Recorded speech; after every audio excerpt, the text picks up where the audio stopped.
Hey, this is Shane. Points to the Word. This will be testimony part 4.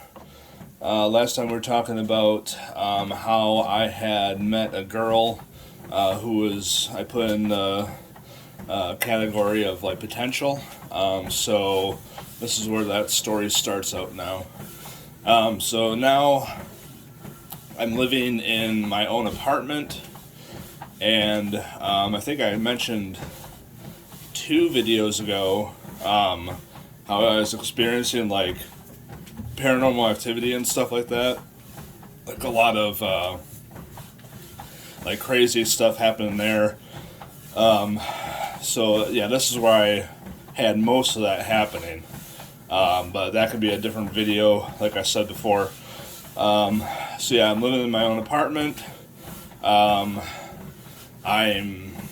doing horrible things. I've just been, just drinking alcohol. I smoke pot a few times. I swear all the time. I'm lying.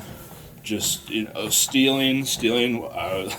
This is how bad it's gotten. You know what I mean? So like, that's one thing I left out.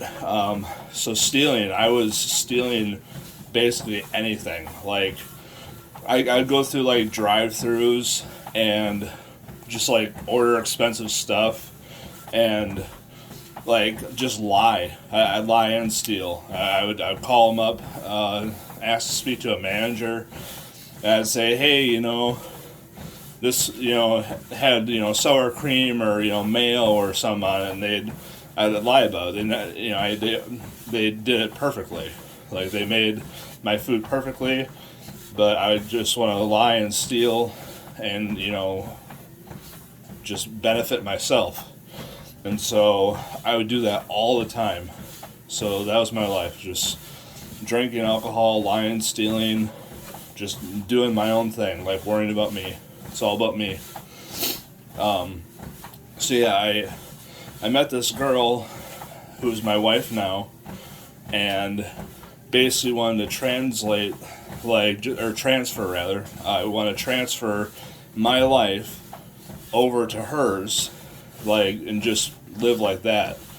And so we, started going out, and I would hide things from her, like, oh no, I don't play video games. I'd lie to her, and she asked if I drank, and I'm like, yeah, I do, but not very often.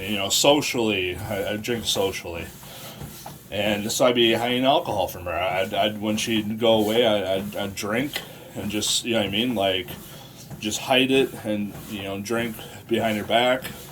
I'd watch porn behind her back, and she had no idea what was going on with that. So I was seriously just lying, like constantly lying, and it was terrible. I was very horrible to her, and so she's a Christian, and so we would butt heads with that. So it didn't happen often, but yeah, our relationship was amazing. Like at first, because we didn't fight. You know what I mean? Like we're just in like newly you're I can't think of the word of it, but like, yeah, you were just, newly, together in a relationship, and so, yeah, it's awesome, it's amazing, and so I move in with her, and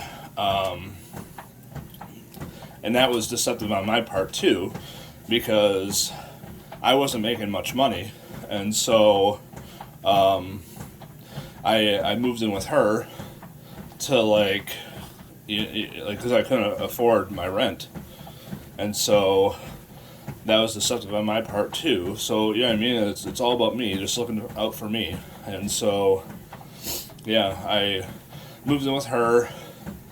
We had a relationship, and I, as an agnostic or atheist, I was being a horrible influence on her, and so I always tell her, I always joke with her, like, it's the stupidest thing you ever did was marrying me. You know what I mean? Because, like, the Bible talks about, how you're not supposed to marry. Like, if you're a Christian, you're not supposed to marry an unbeliever. So I always, give her crap about that. But anyway, so yeah, we're having an awesome time. We're in an apartment together,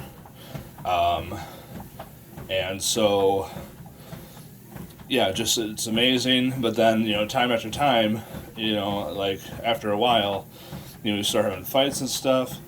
I proposed to her right away, so now we're engaged. And so, and like to backtrack, her grandma was always like praying that she would get a godly man like in her life. And so now, like I'm trying to put on a show for everyone because that's what I do. I just, and the Bible talks about that too. Like it says, like in the Gospels, how, Jesus said that, you're like a whitewashed sepulcher, like you're like a gravestone, like yeah, your outside looks good, but your inside, is like dead man's bones. So like that was me to a T. Like I was always, trying to put on a show, like a facade, and inside I'm doing horrible things. So yeah, that was me. So I'm like fooling her whole family, or so I thought.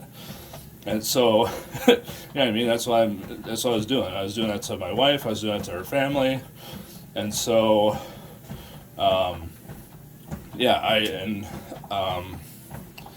now we're engaged. We're about to be married, and so, her grandma's praying for me, because now things are getting serious, and it's like happening right away. So, and that goes to show, like, prayer is really, really important. Like, I know people, say that all the time, especially like parents who have, kids who have gone away from the faith and all that. Like, it's so, so important to pray, like, and don't give up. There's so many good stories out there, and like real live examples, and it always comes back to like the prodigal son story. If you don't know that, look it up in the Bible. It's a really, really awesome story. And so, so my wife are together, engaged, and then we moved into a few places, and so we're just starting up our life, and then I'll do one story and then I'll probably cut it there. So we were in one apartment, and it had like a lower basement where you have like all your storage and stuff. I think it had laundry down there, but I'm not sure. So there's a tornado, and it was by us, and so like my wife and I grab our cat and we put it in a carrier, and we all go downstairs, and we're all like huddled over. And there's a whole bunch of people down there, like, down there for, safety because there's a tornado coming. And so, my wife's scared. I'm scared. Everyone around us, her cat's scared. And, like, that was, like, one of the first times I prayed, like, in a long time. And I end up praying for, her. I don't know if I even prayed for myself, but I prayed for her because, I love her so much. And, that tornado, obviously, the tornado missed us, and, but not by far. Like, there's, like, broken branches, trees down and stuff, and so, that was scary. I'll probably end it there, and then go to part 5 next. Hope you guys have a great day. Bye.